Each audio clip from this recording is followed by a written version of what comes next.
So welcome sa ating panibagong video mga kabrid. Ganito ang mga video. And then repair, manok, doon manok, kahit ano. Yung kahit ano lang ang maging ano natin, available na video. So welcome nga pala sa GPC Rooster Show.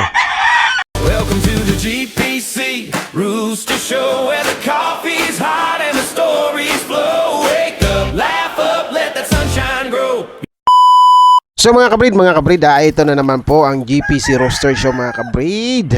Panibagong araw mga kabrid. Ito, nakikita nyo naman. Ang laman po ng ating video mga kabrid ay tungkol sa maintenance.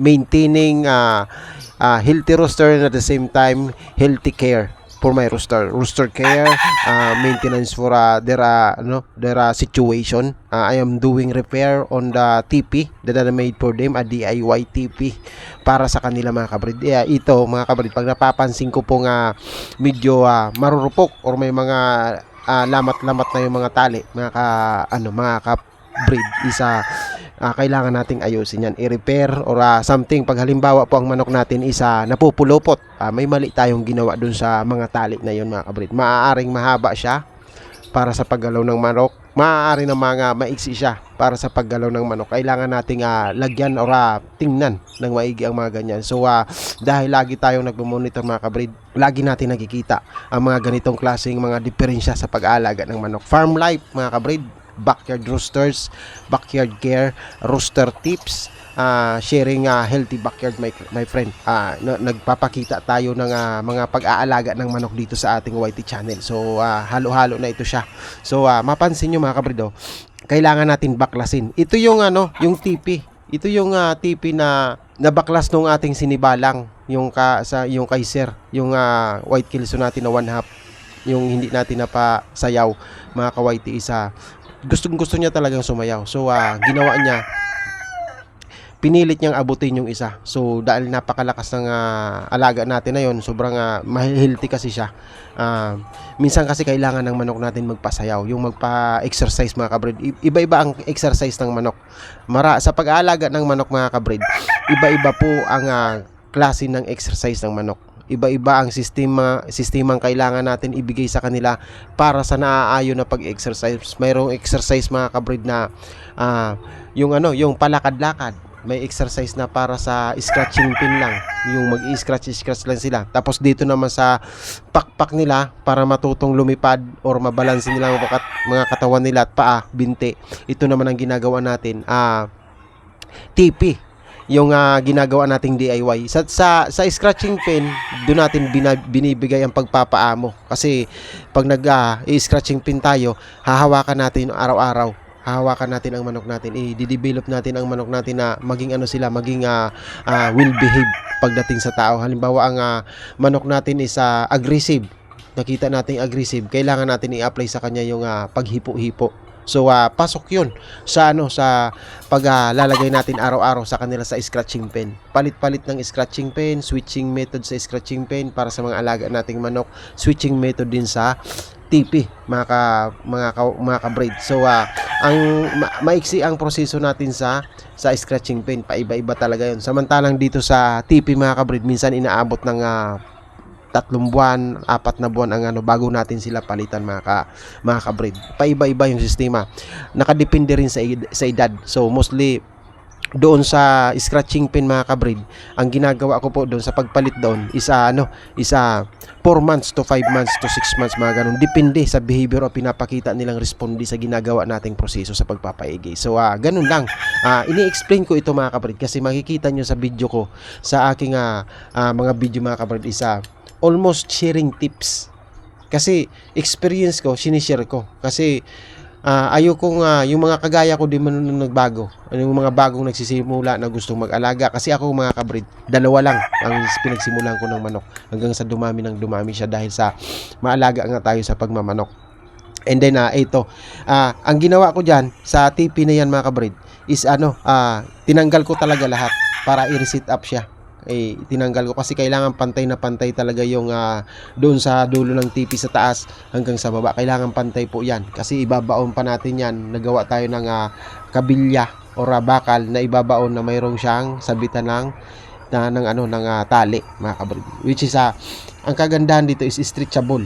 malambitin man ang manok diyan dahil stretchable siya na makakaano siya, hindi siya masyado talagang masasaktan ang manok natin. So mayroong moment na kung gusto niyang umayos or makawala, magagawa niya ng paraan kasi hindi siya stretchable nga siya, hindi siya malalambitin talaga, hindi kagaya ng talagang tinatali yung tali.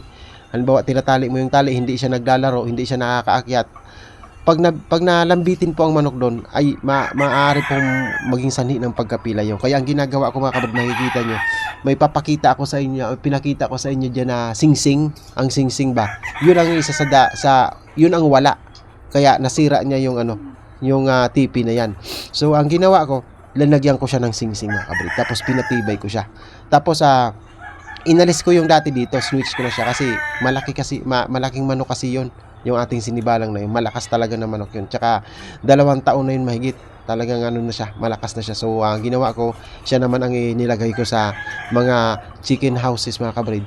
Tapos ito naman yung mga developing stags natin or mga 6 months old natin na manok, yan naman ang ilalagay natin. Tapos pag nakita natin, depende man mga kabrid, pag nakita natin marunong nang umakyat balik nakakapagpanik na, nakakalipad na pataas pababa na mga kabrid, sanay na siya, maaaring mapaaga ang pagpalit niya. Iba naman ang itatry natin hanggang sa lahat na sila mayroong history and behavior na marunong na sila, will behave na sila pagdating sa mga TP. So adjustable sila pag alam nilang scratching pin, makakaano sila kasi mayroon na silang karanasan doon sa scratching pin, hindi na sila maninibago. Ang manok mga kabrid natin isa siya, madaling ma-stress yan, kabrid. Antimano, pag na-stress ang manok natin, apektado yan lahat. Pangangatawan nila, yung pagkain nila, ganun. Kaya kailangan, yung approach mo sa manok, dahan-dahan. Depende. Pag nakita mong ayaw niyang matuto, 2 to 3 days, hindi siya, walang improvement sa i-cancel mo yung switching. Hanap ka naman ng iba. Ganun lang ang sistema. So, pag nakita mong ayaw talaga ng manok dun sa lumilipad, ayaw niya talaga ng TP style. May manok kasi kabrid na sila, mas komportable pag nasa TV. May manok naman mga kabrid na mas gusto nilang nasa rooster houses lang sila. Mayroong klaseng ganong manok mga kabrid. So ginagawa ko dyan, ganito lang. Pag ayaw niya, palitan. Pag gusto niya, ilagak natin siya dyan. Tapos monitoring. Tapos pag marunong na talaga, palitan naman natin ng ibang may gusto. So na lang ang manok natin ngayon, 50 piraso na lang. Dati nasa nasa 61 mga kawaiti. Yun, ayan na lang siya. Paunti-unti na yung manok natin kasi mabigat na po ang pag-aalaga. Tapos ito, ang sinishare ko dito mga kawaiti, yung kung paano sinusukat natin ang haba. Kasi yung dati, alam natin ang sukat niyan, ganito, ang kailangan pala hindi mahaba. Kailangan pala maiksi lang konti. Kailangan pala ang maging mindset lang ng manok is ma-develop lang yung makaakyat lang siya sa baba. Gusto niyang bumaba, makakababa siya. Yung tipong na siya, sanay nang may tali sa paa mga kabrid, and then will behave siya mga kabrid. Kasi pag masyadong mahaba, magkakaroon ng instances na pipilitin niyang abutin yung katabi mga kabrid, o gusto niyang kumawala kasi mahaba yung kanyang panali mga kabrid.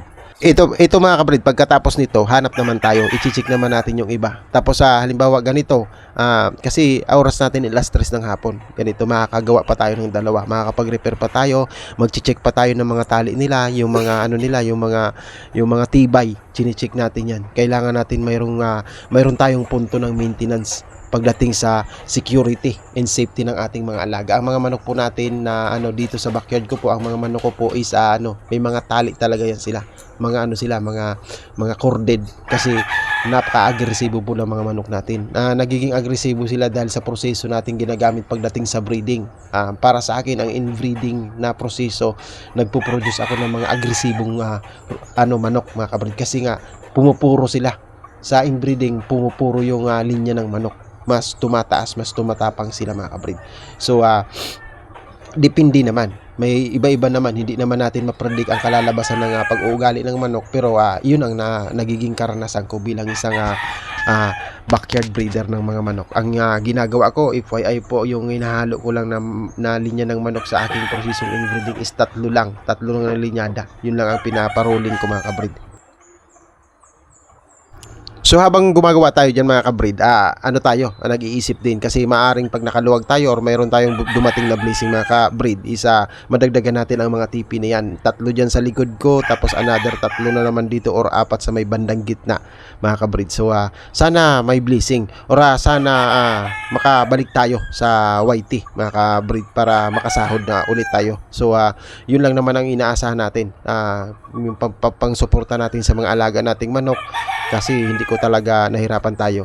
Yun ang isa sa mga inaasahan natin para ma-maintain natin ang kalusugan ng ating mga alaga, yung mga feeding, yun ang mga isa sa mga inaasahan natin. So ang ano nito, ang mga video ko mga kabreed, pinipilit ko talaga mag-upload ng marami, halos araw-araw, kung ano-ano yung ginagawa natin, ano-anong style.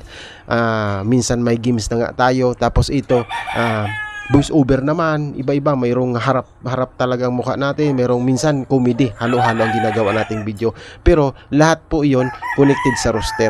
Dahil sa ginagawa nating araw-araw na upload mga kabreed, lagi tayong sinisipagan natin makapag-upload.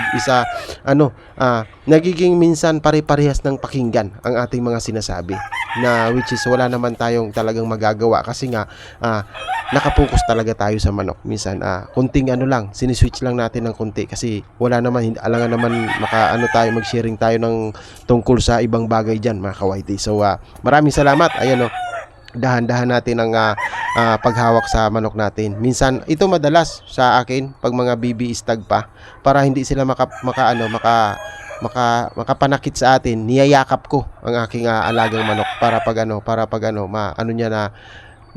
maging siya, will behave mga kabreed. Ayan ang ating Red Kelso na inbreed mga kabreed. So ayan siya yung papaayusin natin. So maraming salamat sa mga patuloy na sumasabay. Another day, another vlogs na naman. Sana po ay lagi lang po kayong nasa maayos na kalagayan.